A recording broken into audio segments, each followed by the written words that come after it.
ব্যস্ত হয়ে যাব, ভয় নেই, এই উইকটা বা নেক্সট উইকের জন্যই। তারপরে তো আবার আমাদের চলবে, আরডিটি চলবে। আরডিটিটা হয়ে গেলে আমার কোশ্চেন শেষ। আর দ্বিতীয় তো কিছু কিছু করিয়ে দিয়েছি, ফলে কোনো প্রবলেম নেই।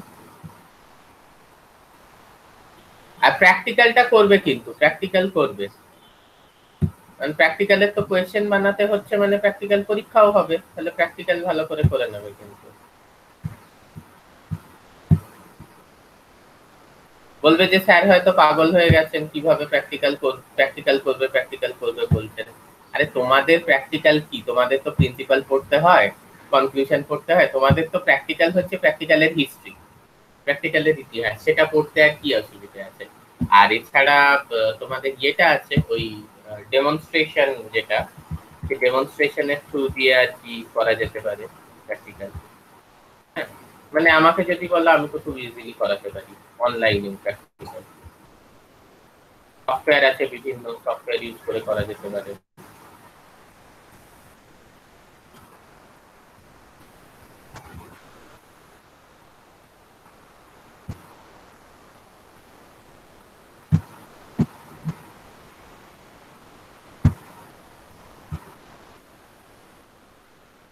আচ্ছা, যেটা বলছি, সায়ন বিশ্বাস, রেকর্ডিংটা হচ্ছে তো? আমি দেখতে পাচ্ছি না। আচ্ছা, এবার আমার গলা শুনতে পাচ্ছ, এবং তোমরা ইয়েও দেখতে পাচ্ছ, স্ক্রিনটাও দেখতে পাচ্ছ, তাই তো? হ্যাঁ হ্যাঁ। আচ্ছা, তাহলে এইবারে আমরা না কিছু একটা খুব ইম্পর্টেন্ট জিনিস পড়ব। সেটা হচ্ছে যে দু চারটে জিনিস একটু আমাদেরকে মাথায় রাখতে হবে। If you have a copy with you, যেটা সবসময় ক্লাস করার সময় রাখা উচিত, একটা কপি এবং পেন। তাহলে, কারণ না হলে লেকচারটা বারবার শুনতে হবে ওইটাকে বলার জন্য, তাহলে সেটা একটু লিখে নাও। দেখো, ব্যাপার হচ্ছে যে this I have told you early also, যে তুমি যদি কোনো স্টেম সেল কিংবা বোন ম্যারো ইত্যাদিতে যদি তুমি জিন থেরাপি করো, তাহলে একটা হচ্ছে গিয়ে জিন থেরাপি, মানে জিন থেরাপিটা করো, তাহলে একটা হচ্ছে যে জিন থেরাপি, মানে এই যে ওয়াইল্ড টাইপ জিনটা ঢোকাচ্ছ, এটা লংজিভিটিটা অনেক বেশি হয়। হ্যাঁ, because this cells don't usually die. হ্যাঁ, এবং এদের এই সব সেলগুলো সেলফ রিনোভেশন, আমরা জানি stem cell is kind of immortal and they give rise to other categories of cell. তো এই যে সেলফ রিনোভেশন, মানে নিজের যে ওয়ারেন্টিয়ারটা হচ্ছে, তারপরে আবার নিজেকে ওই ওই পার্টিকুলার টাইপের সেলে ডিফারেন্সিয়েট করানোর যে ব্যাপারটা, that is much higher. Also if bone marrow cells বা প্রিকাসর সেলে যদি আমি করি, তাহলে জিনটা ভবিষ্যতে ডিফারেন্ট সেল টাইপস এর সেলের মধ্যে কিন্তু ইনকর্পোরেটেড হতে পারছে। ঠিক আছে, here you can see it's written hematopoietic stem cells have become ideal targets. Okay, they are ideal targets for gene transfer due to high potential for longevity and the capacity for self renovation. ঠিক আছে, তো এখানে এটা ব্যাপার, এখানে কয়েকটা জিনিস, তাহলে আমরা এই জিনিসটা বুঝতে পারছি। ধরো আমি কথার কথা বলছি, একটা লিম্ফোসাইটে একটা জিন ঢোকালাম, ঠিক আছে, তাহলে সমস্যাটা হবে সেই লিম্ফোসাইটের একটা নির্দিষ্ট লংজিভিটি আছে। তো সেই পিরিয়ডটা যখন লিম্ফোসাইটটা, আমি এটা আগেও বলেছি, মরে যাচ্ছে, তারপর কিন্তু আর সেই জিনটা এফেক্টিভ থাকছে না। ঠিক আছে, লিম্ফোসাইটটা মরে গেলে জিনটা এফেক্টিভ থাকছে না। তার কি উপায় নেই? উপায় আছে। কি উপায় আমি বলছি, সেটা হচ্ছে ওই লিম্ফোসাইটের একটা কালচার আমি করে রাখবো ল্যাবরেটরিতে। ধরো লিম্ফোসাইটটা মরে গেল, সে কথার কথা বলছি 100 দিন পর, তারপর আবার আমি ওই কালচারের থেকে ফ্রেশ ব্যাচ অফ লিম্ফোসাইট পেশেন্টের ব্লাডে কিন্তু ইনজেক্ট করে দেবো। বোঝা গেল? লিম্ফোসাইটটা 100 দিন পরে মরে গেল, এরপর আমি আবার একটা ফ্রেশ ব্যাচ অফ লিম্ফোসাইট, কারণ আমি লিম্ফোসাইটের মধ্যে ওয়াইল্ড টাইপ জিনটা ঢুকিয়ে সেটাকে কালচার করে রেখেছি আমার ল্যাবরেটরি কন্ডিশনে। ঠিক আছে, আমি লিম্ফোসাইটের মধ্যে ওয়াইল্ড টাইপ জিনটা ঢুকিয়ে সেটাকে আমার ল্যাবরেটরি কন্ডিশনে কালচার করে রেখেছি। এবার 100 দিন পর যেই আমি জানি লিম্ফোসাইট, যেগুলো প্রথম ব্যাচের লিম্ফোসাইট ঢুকিয়েছিলাম সেগুলো মরে গেল, এবারে আমি কি করব, আমি আমার দ্বিতীয় ব্যাচের লিম্ফোসাইট কিন্তু আবার ঢুকিয়ে দেবো এই কালচার থেকে নিয়ে। ওকে, তো this is the strategy. But what if আমি যদি বোন ম্যারোর মধ্যে আমার জিন থেরাপিটা করি বা wild type copy of the জিন ঢোকাই, ঠিক আছে, তখন কি হবে? আমরা জানি যে ওই যে লিম্ফোসাইটটা তৈরি হচ্ছে ওটা আলটিমেটলি তো বোন ম্যারোর থেকেই তৈরি হচ্ছে, ওটা তো আলটিমেটলি বোন ম্যারোর থেকেই তৈরি হচ্ছে। ফলে ওই লিম্ফোসাইটটা ওই লিম্ফোসাইটটা কি করতে পারবে যে মানে এই বোন ম্যারোটা কি করতে পারবে যে ultimately for many generations it can produce the lymphocytes with the wild type copy of the gene. For many generations it can produce the lymphocytes with the wild type copy of the gene. So this is the concept, হ্যাঁ, যার জন্য আমরা বোন ম্যারোকে prefer করব। এবার haematopoietic stem সেলকে কেন আমরা prefer করব? ঠিক আছে, কারণ এই ধরনের যে হেমাটোপয়েটিক স্টেম সেলস আছে, ঠিক আছে, এদের এদের এদের এদের ব্যাপারটা কি, they have longevity, stem cells have huge longevity and further they form different cell types, মানে যেটা স্টেম সেলস সেই সেল টাইপস কিন্তু এটা তৈরি করতে পারছে। ওকে, আমি জাস্ট একটু দেখতে চাইছি যে তোমরা আমাকে ফলো করছো কিনা। সুপর্ণা, তুমি আমাকে বলো তো একটা লিম্ফোসাইটে যদি আমি জিন থেরাপি করি তাহলে কি অসুবিধে হবে আর কেন সেটাকে আমি বোন ম্যারো সেলে করলে সুবিধে হবে? হ্যাঁ স্যার, বোন ম্যারো সেলে যদি করি তাহলে তো মানে যে সেলস গুলোতে আমরা মানে করতে চাই সেটা, তাহলে সব জেনারেল যে সেল গুলো হবে নিউ নিউ, সেগুলোর মধ্যেও মানে এফেক্টটা দেখা যাবে আর কি। মানে বুঝতে পারলাম না, আর একটু ক্লিয়ার করে বলো যে লিম্ফোসাইটে করলে কি অসুবিধা হতো আর কেন আমরা বোন ম্যারোকে প্রেফার করছি। স্যার লিম্ফোসাইটে করলে তো শুধু মানে বোন ম্যারোতে করলে নিউ যে সেলস গুলো আমরা জেনারেট হবে সবগুলোর মধ্যেই আর কি দেখা যাবে এফেক্টটা। হুম, লিম্ফোসাইটে করলে কি অসুবিধা হচ্ছিল? স্যার অসুবিধা কিছু হবে না, শুধু লিম্ফোসাইটটাই মানে আর কি হবে। সৌরদীপ, কি ব্যাপারটা কি হচ্ছে একটু বলো তো। Why would we recommend the bone marrow cell as a target for gene therapy in place of lymphocytes? What will be the advantage? সে জিন থেরাপির জন্য একটা আমাদের লং টার্ম ইউজের জন্য ইউজ করা হতো দরকার, তো লিম্ফোসাইটের একটা লিমিটেড লাইফ স্প্যান থাকে, তো কিছুদিন পর তো সেটা মরেই যাবে, তো জেনটা বেশি দিন কার্যকর থাকবে না, হুম হুম হুম, সেই জন্য। একদম। আর বোন ম্যারোতে করলে সেটা হ্যাঁ, বোন সুবিধা। ম্যারোতে করলে কি হবে? বোন ম্যারো থেকে যে সেলগুলো হবে লিম্ফোসাইট বা আদার সেল সবগুলোতে ওই জিনটা থাকবে ডাইরেক্টলি। ওকে, ভেরি গুড, বুঝতে পেরেছি। ঠিক আছে, তো অ্যাবসলিউটলি কারেক্ট, আমি সৌরদীপ ওয়াজ। এটাই বলতে চাইছি স্যার, এটাই আমি বলতে হ্যাঁ, চাইছিলাম, এটাই ভেরি বলতে গুড, চাইছিলাম। Very good. তাহলে সৌরদীপ 100% কারেক্ট হলে তোমাকে আমি 170% কারেক্ট বললাম। হ্যাপি? ওকে। না না, সুপর্ণা কিন্তু রেগে যায়, সুপর্ণার সাথে কেউ মজা করবে না, তাই তো না সুপর্ণা? না স্যার, রাখি না, হ্যাঁ, রাখি না। না না, আমি শুনেছি তুমি স্কুলে নাকি কাকে একটা মার্ডার করার চেষ্টা করেছিলে খেপে গিয়ে, আমি এটা শুনেছি তোমার ব্যাপারে। আমাকে দেখে মনে হয় আমি কাউকে মার্ডার করতে পারবো? দেখে ওরকম বোঝা যায় না, হ্যাঁ হ্যাঁ। দেখে ওরকম সিরিয়াসলি। আরেকটু যখন বড় হবে তখন তুমি বুঝতে পারবে যে ওরকম মানুষকে দেখে কিছুই বোঝা যায় না, এখন তোমার ধারণা নেই। ওকে, ওরকম মানুষকে দেখে কিচ্ছু বোঝা যায় না, কে কি করতে পারবে কে কি করতে পারবে না ওটাও দেখে কখনো বোঝা যায় না। ওকে, যাই হোক, যেটা আমি বলছিলাম, ওকে, মোটামুটি তোমরা একটা বুঝতে পেরেছো, দ্যাটস কারেক্ট। এবার হচ্ছে যে হোয়াট আর স্টেম সেলস। তাহলে স্টেম সেল ব্যাপারটা তোমরা ছোটবেলা থেকেই ছোটবেলা থেকে না পড়লেও অ্যাটলিস্ট 11-12 থেকে পড়ে আসছো। We all know they have the capacity to form different cell types. হ্যাঁ, আমাদের যখন কোনো ভ্যারেন্টিয়ার হয়, মানে কোনো ধরনের সেল ড্যামেজ হয়ে গেল বডির মধ্যে, তখন কিন্তু এই স্টেম সেলস কি করে, সেই সেল টাইপকে রিপ্লেস করতে পারে। So they have the potency to form different cell type. এইবার এই হেমাটোপয়েটিক স্টেম সেলস মানে কি, they can form different types of haematopoietic stem cells, মানে they can form different types of blood cells. এরা different types of blood cell তৈরি করার জন্য capable. আমরা এদের মধ্যে একটু আমরা যদি জিন থেরাপি করি তাহলে ব্যাপারটা কিরকম হতে পারে।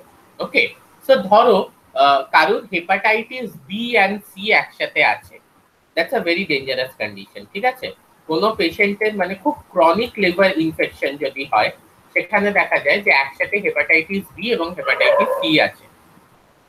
সেটা হলে আবার ৭৬% চান্স থাকে যে তোমার এইডসও আছে। একসাথে যদি হেপাটাইটিস বি আর হেপাটাইটিস সি থাকে, then there is 76% chance that you may contract AIDS. তো এটা হচ্ছে একটা ক্রনিক লিভার ইনফেকশন, যেখানে কিন্তু তোমার লিভার ট্রান্সপ্লান্ট করতে হবে বা লিভার সেলসকে তোমার ভালো সেলস দিয়ে রিপ্লেস করতে হবে। তো হোয়াট ক্যান ইউ ডু? লিভারটা মারাত্মক রকমের ড্যামেজ হয়ে গেছে, একসাথে হেপাটাইটিস বি আর সি ইনফেকশন। তো you can take this hepatic stem cells. Hepatic stem cells কি করবে? একটা নর্মাল লিভারের থেকে আমি যখন হেপাটিক স্টেম সেলস নিলাম, এ কি করবে? এ ড্যামেজ লিভারে গিয়ে এ কিন্তু হেপাটোসাইটস তৈরি করতে পারবে, মানে লিভার টিস্যুস কিন্তু তৈরি করতে পারবে। এইবার এই যে হেপাটিক স্টেম সেল আছে, এর মধ্যে আমি ট্রান্সফার ভেক্টর মানে একটা ভেক্টরের সাহায্যে কি করলাম? একটা শর্ট হেয়ারপিন আরএনএ ঢুকিয়ে দিলাম। এই শর্ট হেয়ারপিন আরএনএটা কি করবে?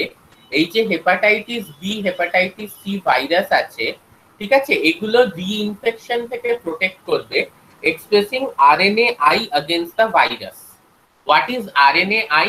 RNA-I is interfering RNA বা ইন্টারফিয়ারেন্স আরএনএ। এগুলো কিভাবে কাজ করে? এই আরএনএটা হচ্ছে গিয়ে ভাইরাল আরএনএ এর কমপ্লিমেন্টারি।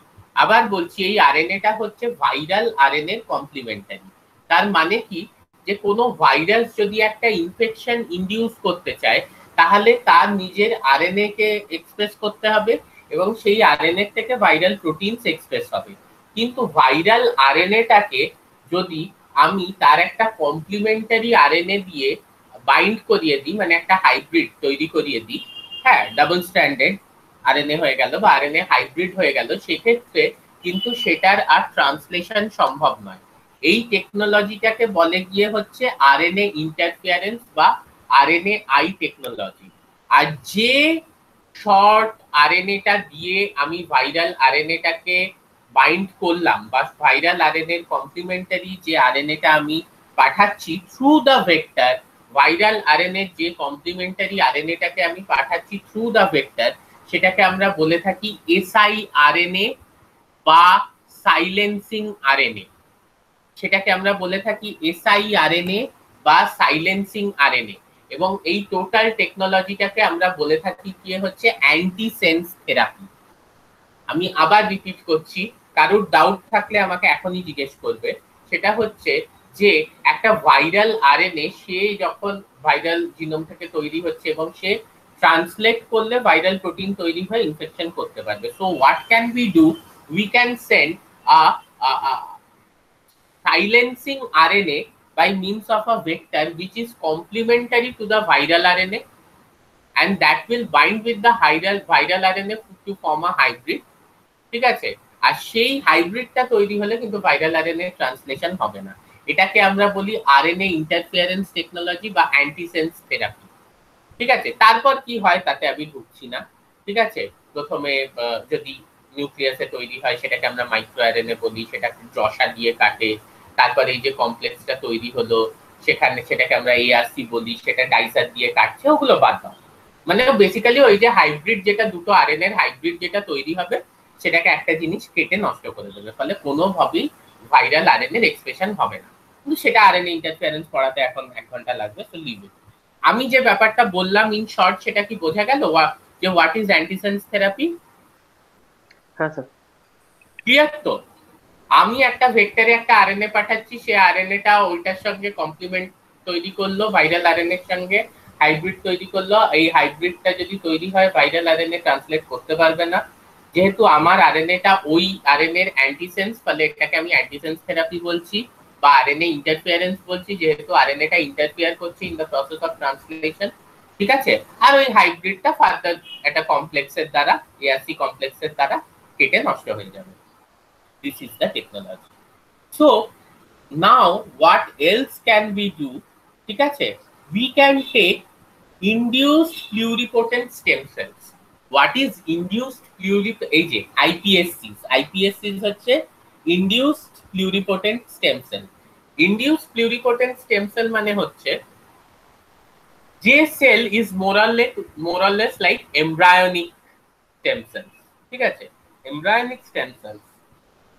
আচ্ছা, তোমাদের আইডিয়া আছে এই স্টেম সেলস গুলো ব্যাপারে? টোটিপোটেন্ট, প্লুরিপোটেন্ট, মাল্টিপোটেন্ট এগুলোর ব্যাপারে আইডিয়া আছে? হ্যাঁ স্যার, হ্যাঁ স্যার, হ্যাঁ প্র্যাকটিক্যাল স্যার। করে। Okay okay, very good. ঠিক আছে, তাহলে induced pluripotent stem cells is more or less like embryonic stem cells. তারা মাল্টিপল আর কি সেল টাইপ ভবিষ্যতে তৈরি করতে পারে। Induced pluripotent stem cells they can form multiple cell types in the future. এইবার আমি একটা জিন থেরাপি করব কি না, আমি একটা জিন ট্রান্সফার করে দেব for stem cell differentiation.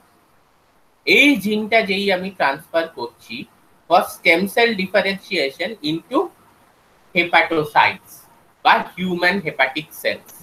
Now, within the induced pluripotent stem cells, I transfer a gene for stem cell differentiation into এই যে আমরা এখানে দেখতে পাচ্ছি differentiation into, দেখো এই যে এখানে কার্সারটা ফলো করবে, differentiation into হচ্ছে ইয়ে হিউম্যান হেপাটিক সেলস বা হিউম্যান হেপাটোসাইটস।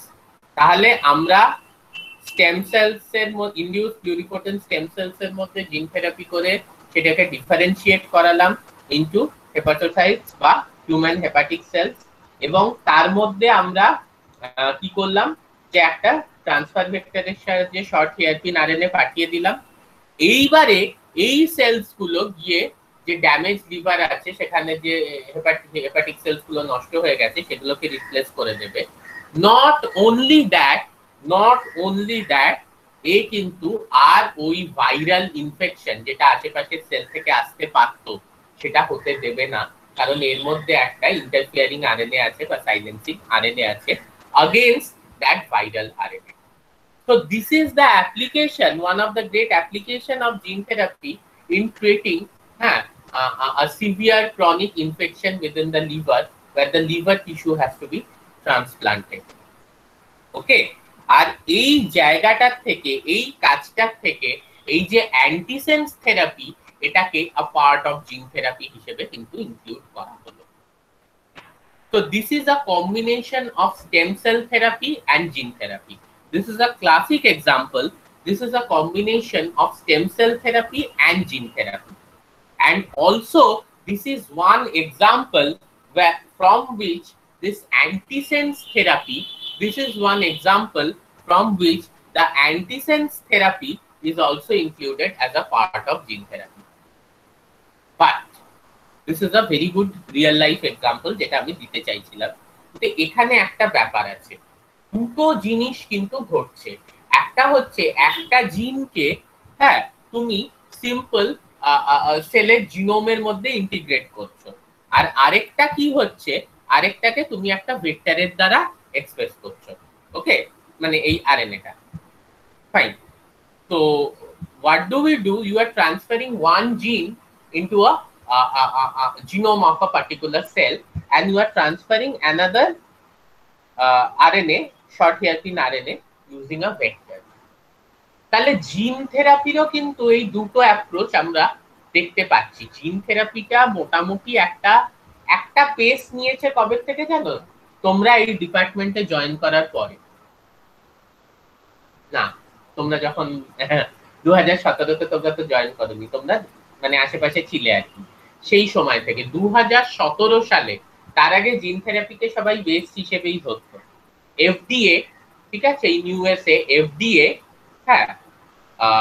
তিনটে কেসকে আর কি অ্যাপ্রুভাল দেয়, তিনটে ডিফারেন্ট টাইপস অফ জিন থেরাপিকে কিন্তু অ্যাপ্রুভাল দেয়। জিন থেরাপি করার জন্য in patients you need to have a approval, ঠিক আছে, রেগুলেটরি বডি থেকে কিন্তু অ্যাপ্রুভাল দরকার হয়, না হলে কিন্তু জিন থেরাপি করাটা অতটা ইজি হয় না। ওকে, সো মানে কি বলবো, এক মিনিট এই গানটা গেয়ে চলে যান, তারপরে বলছি।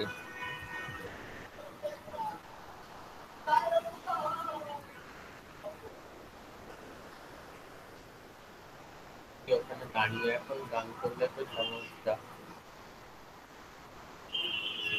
যাই হোক, আমরা এর মধ্যেই ফোকাস করার চেষ্টা করি, যদিও খুব কেটে কেটে যায়। তো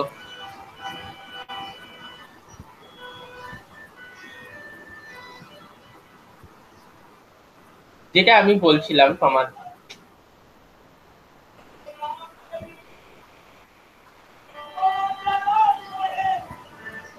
আরে বাবা কেন চেঁচাচ্ছে? আচ্ছা, যেটা আমি তোমাদের বলছিলাম যে এফডিএ অ্যাপ্রুভাল দেয়, হ্যাঁ, তিনটে ডিফারেন্ট কেস অফ জিন থেরাপিকে ইন ইউএসএ ইন 2017। ঠিক আছে, তবে থেকে জিন থেরাপি কিন্তু মোটামুটি একটা পিক আপ করে যে না, it can also be used as a therapeutic technique, ওটাকেও কিন্তু থেরাপিউটিক টেকনিক হিসেবে ব্যবহার করা যায়। And if you want to do gene therapy anywhere, you have to take a permission from the regulatory authority. এবং 2017-র আগে gene therapy was considered as a waste technique in clinical research. ঠিক আছে, তারপরে before 2017 it was considered as a best technique in clinical research. তারপরে কিন্তু gene therapy মোটামুটি একটা ডিরেকশন পেল, দ্যাট ইজ ভেরি ট্রু। ঠিক আছে, এইবার এখানে দুটো জিনিস আমি বলছি, গান থেমে গেছে, ভেরি নাইস। সেটা হচ্ছে যে two ways, there are two ways to express a gene. হ্যাঁ, একটা হচ্ছে যে এখানে আমরা যেটা দেখলাম, একটা জিনকে আমি ইন্টিগ্রেট করে দিতে পারি within a particular genome using, say আমি হোমোলোগাস রিকম্বিনেশন বা জেনেটিক রিকম্বিনেশনের মাধ্যমে ইনকর্পোরেট করে দিলাম। আরেকটা হচ্ছে একটা জিনকে আমি কোনো ভেক্টরের সাহায্যে পাঠাতে পারি, ভেক্টরের সাহায্যে পাঠিয়ে সেটাও কিন্তু ওই সেলের মধ্যে, মানে অটোনোমাস যদি এক্সপ্রেশন একটা ইউনিট থাকে, তাহলে সেটাও কিন্তু ওই সেলের মধ্যে এক্সপ্রেস করবে। But it is seen in case of humans, তোমার মনে হবে যে sir, what is the chances of this genetic recombination? আপনি যে জিনটাকে পাঠাচ্ছেন, এটা জেনেটিক রিকম্বিনেশনের চান্স কি? খুব মন দিয়ে শুনবে, দরকার হলে লিখে নেবে। ঠিক আছে, এটা জেনেটিক রিকম্বিনেশনের চান্স কি? জিন থেরাপি দু রকম হয়, একটা হচ্ছে এক্স ভিভো জিন থেরাপি, একটা হচ্ছে ইন ভিভো জিন থেরাপি। আবার বলছি, জিন থেরাপি দু রকমের হয়, একটা হচ্ছে এক্স ভিভো জিন থেরাপি, একটা হচ্ছে in vivo gene therapy. Ex vivo gene থেরাপিতে আমি কি করছি না, ধরো আমি এই haematopoietic stem cells, bone marrow cells বা এই ধরনের কিছু সেলস, আইসোলেট কিছু সেল নিলাম, নিয়ে I isolate different cell type. Suppose আমি লিম্ফোসাইটস প্রিকাসর সেলকে আইসোলেট করলাম, বাইরে করছি কিন্তু পুরো কাজটা ল্যাবরেটরিতে করছি, আমি পেশেন্টের বডি থেকে কিছু হেমাটোপয়েটিক সেলস নিয়ে নিয়েছি, নিয়ে সেখান থেকে আমি লিম্ফোসাইটের প্রিকাসর সেলকে আইসোলেট করলাম। লিম্ফোসাইটের প্রিকাসর সেলকে আইসোলেট করে তার মধ্যে আমি ঢুকিয়ে দিলাম গিয়ে হচ্ছে আমার ওয়াইল্ড টাইপ জিনটা। এইবারে এক্স ভিভো কন্ডিশনে যখন আমি পেশেন্টের থেকে সেল নিয়েছি, হেমাটোপয়েটিক সেলস, সেখান থেকে লিম্ফোসাইট প্রিকাসর সেল আইসোলেট করলাম এবং আমি ইনসার্ট করে দিলাম গিয়ে হচ্ছে আমার ওয়াইল্ড টাইপ জিনটা তার মধ্যে। এই ধরনের এক্স ভিভো কেন, মানে আউট ভিভো মানে বডি, মানে physiological body, outside our body, এটা ল্যাবরেটরিতে করছি। এই ধরনের কন্ডিশনে কিন্তু জেনেটিক রিকম্বিনেশন বা হোমোলোগাস রিকম্বিনেশনের থ্রু দিয়ে যে জিনটা ঢুকছে আমার জিনোমের মধ্যে, হোমোলোগাস রিকম্বিনেশনের মাধ্যমে যে জিনটা ঢুকছে আমার জিনোমের মধ্যে, এটার চান্সেস কিন্তু ফেয়ারলি গুড, এটার চান্সেস কিন্তু ফেয়ারলি গুড। ওকে, এবার আমি কি করব, এই যে সেলটা যার মধ্যে আমি ওয়াইল্ড টাইপ জিনটাকে ঢুকিয়েছি, সেটাকে আমি কালচার করব ল্যাবরেটরি কন্ডিশনে, মিডিয়া দিয়ে দেব, মিডিয়া দিয়ে সেটাকে আমি কালচার করব, একটা সাবস্ট্রাটাম দিয়ে দেবো যাতে ও আঁকড়ে থাকবে, মিডিয়া দিয়ে দেবো, তাতে আমি কালচার করব। এবার মানুষটার যখনই দরকার হবে ওই লিম্ফোসাইটের, আমি ওই কালচার থেকে কিছু লিম্ফোসাইট নেব, নিয়ে মানুষটার ব্লাডে দিয়ে দেবো। This is the way, this is the way to perform this kind of ex vivo gene therapy. X vivo জিন থেরাপির ক্ষেত্রে কিন্তু আমরা যেটা দেখতে পাচ্ছি সেটা হচ্ছে যে it's the rate of genetic recombination বা homologous recombination for the incorporation of the gene is quite high. But ধরো আমার আমার আমার জিন থেরাপিটা করতে হচ্ছে গিয়ে তোমার রেসপিরেটরি মেমব্রেনে, রেসপিরেটরি এপিথেলিয়ামে বা লিভারে, সেক্ষেত্রে কি, সেক্ষেত্রে we are doing in vivo gene therapy, মানে ডাক্তার ওয়াইল্ড টাইপ জিনগুলো ইন আ ভেক্টর বা হোয়াট এভার সেটাকে কোথায় ঢোকাচ্ছে, সেটাকে আমার লিভারের মধ্যে টিস্যুতে নিয়ে গিয়ে ঢোকাচ্ছে, যাতে দিস লিভারসে থ্রু রেট্রোভাইরাস ঢোকাচ্ছে, so that this liver tissues could be infected by the retrovirus. These liver tissues could be infected by the retrovirus and genes could be transferred, which may further integrate by homologous recombination. তাহলে এই ধরনের যখন কোনো আমি respiratory epithelium বা liver তার মধ্যে আমার জিনটাকে দিচ্ছি থ্রু ভেক্টর অ্যান্ড অল, সেই ধরনের জিন থেরাপিকে বলে ইন ভিভো জিন থেরাপি, মানে within my body, within my body, সেই ধরনের জিন থেরাপিকে বলে in vivo gene therapy, because it is happening within my body, আমার শরীরের মধ্যে এই ধরনের জিন থেরাপি হচ্ছে। ঠিক আছে, এই ক্ষেত্রে কিন্তু জেনেটিক রিকম্বিনেশনের মাধ্যমে বা হোমোলোগাস রিকম্বিনেশনের মাধ্যমে জিনটা ইনকর্পোরেট হবে within my genome, the chances are very low. The chances are very low. তাহলে এক্স ভিভো জিন থেরাপি, যেখানে আমি বাইরে সেল আইসোলেট করে করছিলাম, জিনটা ঢোকাচ্ছিলাম এবং কালচার করছিলাম, the chances of genetic recombination is high. But আমি যখন মানুষের দেহের একটা অর্গান বা টিস্যুর মধ্যে আমার জিনটাকে দিচ্ছি উইথ আ ভেক্টর, তখন কিন্তু হোমোলোগাস রিকম্বিনেশনের মাধ্যমে ঢুকবে, this chances are very low. Now this justifies the fact যে কেন এক্স ভিভো জিন থেরাপিটা অতটা এফেক্টিভ না হলেও, কারণ তোমাকে কালচার থেকে বারবার সেল ঢোকাতে হচ্ছে, বারবার সেল ইনজেক্ট করতে হচ্ছে পেশেন্টকে। এক্স ভিভো জিন থেরাপির ক্ষেত্রে কি বারবার তোমাকে কালচার থেকে সেলটা পেশেন্টের মধ্যে ইনজেক্ট করতে হচ্ছে, অতটা এটা একটা খুব অসুবিধাজনক একটা পরিস্থিতি। কিন্তু still it has gained much importance, it has gained much significance because the success rate of incorporation of the gene is very high in case of ex vivo gene therapy compared to in vivo gene therapy. ঠিক আছে, this is one thing. Also, তোমরা যদি বলো যে sir জিনটাকে আপনি homologous ভাবে রিকম্বিনেশনের মাধ্যমে জিনোমের মধ্যে ইনকর্পোরেট করেছেন, সেটার এক্সপ্রেশনের, কারণ আলটিমেটলি দ্য জিন has to express in order to cure the disease, সেটার এক্সপ্রেশনের চান্সেস বেশি না আপনি এরকম একটা ভেক্টরের সাহায্যে, ট্রান্সফার ভেক্টরের সাহায্যে পাঠাচ্ছেন, সেই ভেক্টরটা অটোনোমাসলি রেপ্লিকেটিং এন্ড অটোনোমাসলি ট্রান্সক্রাইবিং, সেটার সাহায্যে পাঠাচ্ছেন, সেটার ক্ষেত্রে চান্সেস বেশি। ওয়েল, অলওয়েজ এই জিনিসটা দেখা গেছে কন্ট্রারি টু দ্য ফ্যাক্ট, কারণ আমি তোমাদের সবসময় বলি যে আমরা যে কোনো রিকম্বিনেন্ট জিন যদি এক্সপ্রেস করতে চাই, তাহলে আমরা কি করব, আমরা সেটাকে একটা ভেক্টরের সাহায্যে ক্লোন করব, তাহলে সেটার এক্সপ্রেশন খুব বেড়ে যাবে। কিন্তু হিউম্যান সেলসে দেখা গেছে যে তুমি ভেক্টরের সাহায্যে যে জিনটা পাঠাচ্ছ তার expression very very poor, comparatively যে জিনটা তোমার জিনোমে ইন্টিগ্রেট করছে বা ইনকর্পোরেটেড হচ্ছে তার এক্সপ্রেশন কিন্তু ভেরি হাই, মানে fairly high. So if you send a gene by means of a expression vector, then its expression is quite low within the human cells. But if you send the same gene and in a way so that it integrates within your genome, then its expression is fairly high. So these are some of the concepts of gene therapy, যেটা কিন্তু আমাদেরকে খুব ভালো করে বুঝতে হবে। Lastly আমরা যেটায় চলে আসবো সেটা হচ্ছে গিয়ে এথিক্যাল পোর্শন। CRISPR ক্যাস হয়ে গেছে, এথিক্যাল ইস্যুস।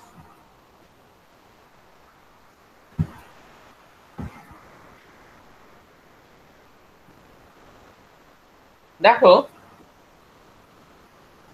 ব্যাপারটা হচ্ছে যে একটা জার্ম লাইন জিন থেরাপি আমরা যেটা তোমাদেরকে পড়িয়েছি, এইটা কিন্তু it's a topic of heated debate, যে আমার নিজের মধ্যে কিছু মডিফাই করার রাইটস আমি নিজেকে দিচ্ছি, বাট আমি নিজের সন্তান মানে অপত্য তার মধ্যে কি কি মানে অফস্প্রিং এর মধ্যে কি মডিফাই করতে হবে বা কি না করতে হবে, সেটার রাইটস তো আমি দিতে পারি না, because my offspring is an individual.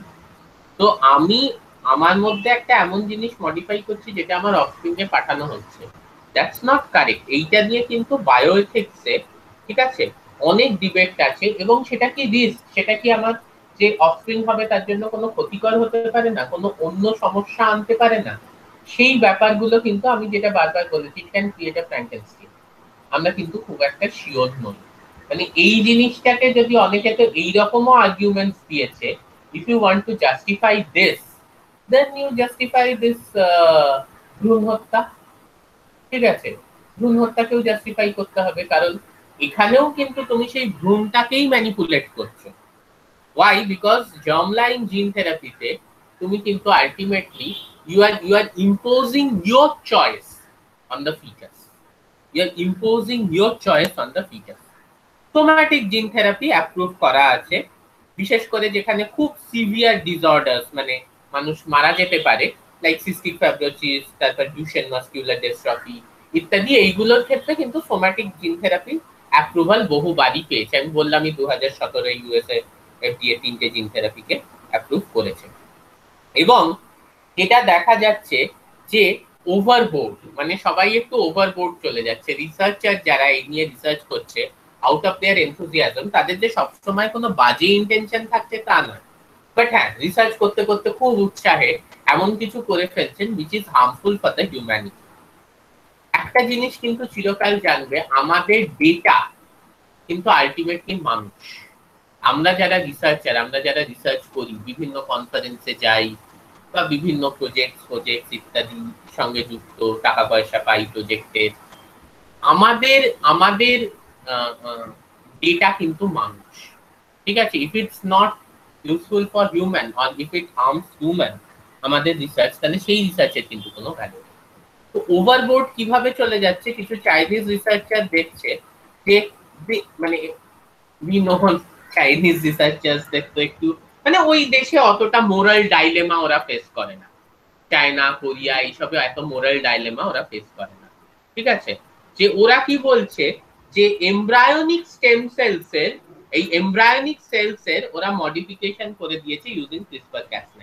এই যে ডিজাইনার বেবিজ এর কথা বলছিলাম, একটা এমব্রায়ো তৈরি হয়েছে, তার কিছু সেলকে ওরা মডিফাই করে দিয়েছে according to their desire. They have incorporated genes by using CRISPR-Cas9 technique. Now this is something of a great concern, কারণ now you are designing the fetus বা embryo according to your choice. Okay, so এই ধরনের কিছু জিনিস, these are of great concern. Also আরেকটা ছোট্ট জিনিস, এখানে আমি বেশি এই নিয়ে আর কিছু বলবো না, কারণ অনেকটাই ইয়ে করেছি এই নিয়ে। যেটা একটা ছোট্ট জিনিস বলবো, সেটা হচ্ছে যে আরো কিছু risk associated with gene therapy, যেটা কিন্তু মারাত্মকভাবে দেখা গেছে। ফর এক্সাম্পল, একটা উদাহরণ দিচ্ছি, যে এই রেট্রোভাইরাল জিন থেরাপির ক্ষেত্রে দেখা গেছে যে এই রেট্রোভাইরাসের ইনকর্পোরেশনের জন্য LMO2, ঠিক আছে, এই সরি LOM2 বলে একটা প্রোটো অঙ্কোজিন অ্যাক্টিভেশন হয়ে কিন্তু ultimately it has led to this kind of leukaemia. Okay, তো এই LOM2 অ্যাক্টিভেশন মানে একটা নর্মাল জিন থেরাপি করতে চেয়েছিল through a retroviral vector, but এই রেট্রোভাইরাল ভেক্টরটা ইনকর্পোরেটেড হয়ে গিয়ে দেখা গেছে LOM2 প্রোটো অঙ্কোজিন অ্যাক্টিভেশন হয়ে গিয়ে again that leads to a kind of cancer. So these are certain issues. Retrovirus infection হচ্ছে, retrovirus অন্য প্রোটো অঙ্কোজিনকে অ্যাক্টিভেট করে দিচ্ছে। We really cannot control something within our own cells once the gene enters within the cell বা virus enters within the cell. তারা যে কি করবে সেইটাকে বলাটা কিন্তু খুব ডিফিকাল্ট হচ্ছে।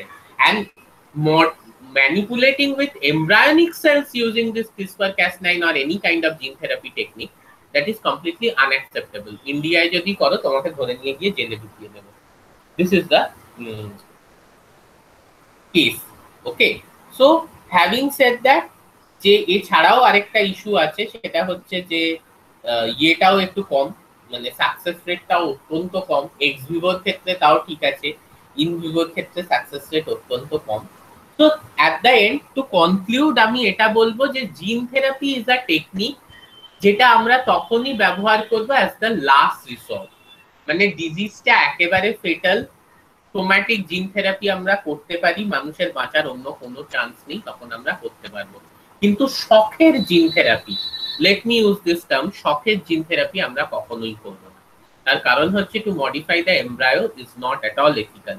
অলসো এই যে রিস্ক গুলো, যে যখন আমরা কোনো ভাইরাস মিডিয়েটেড জিন থেরাপি করছি, activation of this proto-oncogenes or the viral infections, that has to be taken care of in order to perform gene therapy. Okay, so this is our entire lecture on gene therapy. আজকে essentially আমরা যেটা দেখলাম সেটা হচ্ছে কিছুটা ethical issues দেখলাম, যেটা হয়তো তোমাদের পরীক্ষার পার্টে অতটা ইম্পর্টেন্ট নাও হতে পারে। আরেকটা যেটা দেখলাম, একটা খুব সুন্দর এক্সাম্পল দেখলাম, যে যেখানে chronic liver infection by hepatitis B and C virus, সেটাকে ট্রিট করার জন্য জিন থেরাপি ইউজ করা হয়েছে, এবং অ্যান্টিসেন্স থেরাপিকেও টাইপ অফ জিন থেরাপি হিসেবে অ্যাকসেপ্ট করা হচ্ছে। আর আমরা কি দেখলাম, যে না ex vivo gene therapy, in vivo gene therapy এবং হোমোলোগাস রিকম্বিনেশন কোনটার ক্ষেত্রে কতটা এফেক্টিভ হচ্ছে, আর অ্যাট অল এই যে genetic recombination, is it more effective or this sending the gene using an expression vector, is that more effective? Okay, so this concludes our lecture on gene therapy. আমাদের জিন থেরাপির উপর যে lecture ছিল সেটা আপাতত শেষ হলো। পরে যদি আবার সাক্ষাৎ হয় আরো অনেক কিছুই আমরা পড়তে পারবো, বাট এখন ফার্স্ট ইজ ফার্স্ট। এখন আমাদের উদ্দেশ্য হবে অক্টোবরের মধ্যে সিলেবাসটা কমপ্লিট করা, যাতে নভেম্বরটা তোমরা পুরোপুরি পড়াশোনার মধ্যে দিতে পারো for exam preparation. Any of you having any question, you can ask. Sir, বলো। আপনি বলছিলেন না যে হেপাটাইটিস বি ভাইরাস থাকলে এইডস হওয়ার সম্ভাবনাও থাকে? না, এটা বলিনি, বলেছি হেপাটাইটিস বি আর সি ইনফেকশন যদি একসাথে থাকে, there is 76% chance of contracting AIDS. এটা কেন? ও এইটা এটা এটা কেন কেন হয়? এটা এই জন্য হয় যে হেপাটাইটিস বি এবং হেপাটাইটিস সি ভাইরাস তোমার ইমিউন সিস্টেমকে এতটাই উইক করে দেয় যে তোমার ইমিউনোডেফিসিয়েন্সি সিনড্রোম হওয়া প্রায় আর কি অবশ্যম্ভাবী, যেটা আমরা বলে থাকি। ঠিক আছে, তার কারণ হচ্ছে যে এরা ইমিউন সেলস এবং liver cells both are very important for our the immunity and detoxification.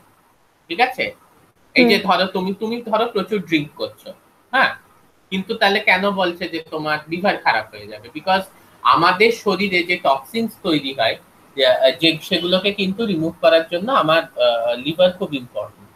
Also এই ইমিউনিটি বুস্ট করার জন্য দেখবে লিভার টনিক, মানে সুপারনা, তুমি শুনতে পাচ্ছ? হ্যাঁ স্যার।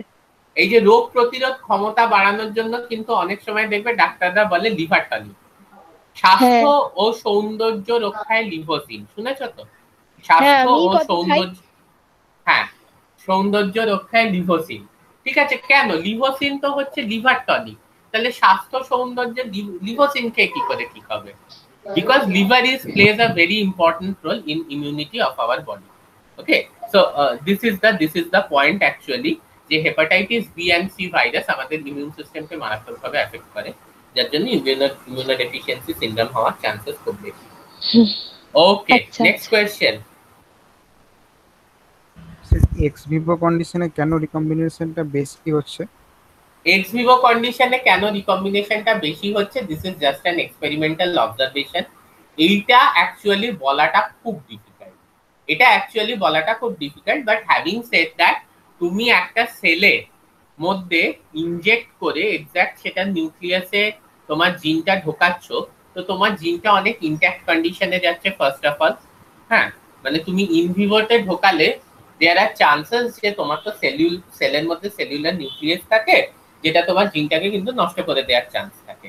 বিশেষ করে রিকম্বিনেশনটা কিসের উপর বেস করে হয়? ফ্ল্যাঙ্কিং ফ্র্যাগমেন্টস বোঝো তো?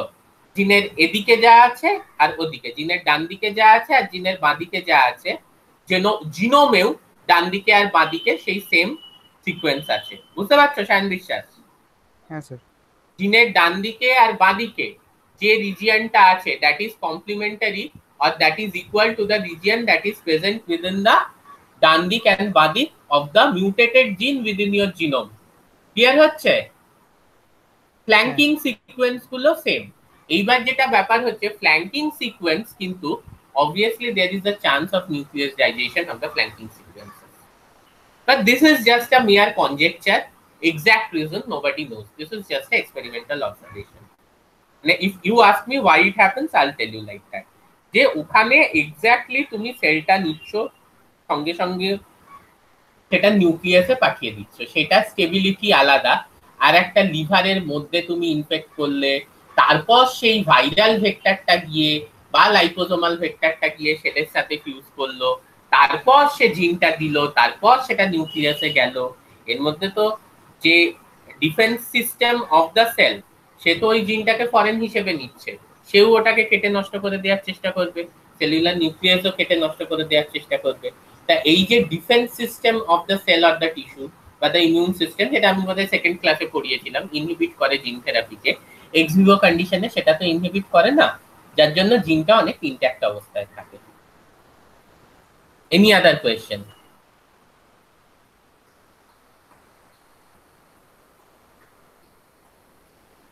ওকে, তাহলে কোনো কোয়েশ্চেন যদি না হয় আমরা কালকে মিট করব না, বিকজ ইউ পিপল নো যে পরীক্ষা শুরু হয়ে যাচ্ছে থার্ড ইয়ারের। এই নিয়ে গতকালও মিটিং চলেছে 2 ঘন্টা। তো আমরা এর পরে নেক্সট সোমবার দিন পরীক্ষা, তাই তো? না মঙ্গলবার দিন পরীক্ষা? মঙ্গলবার। ওকে, তাহলে আমরা নেক্সট মঙ্গলবার তোমরা পরীক্ষা দাও, ততক্ষণ পড়াশোনা করে নাও জিন থেরাপি নিয়ে, মারাত্মক। তারপর একটু আমরা বেশি বেশি করে অক্টোবরের মধ্যে রিকম্বিনেন্ট ডিএনএ টেকনোলজিটা শেষ করে দেওয়ার চেষ্টা করব।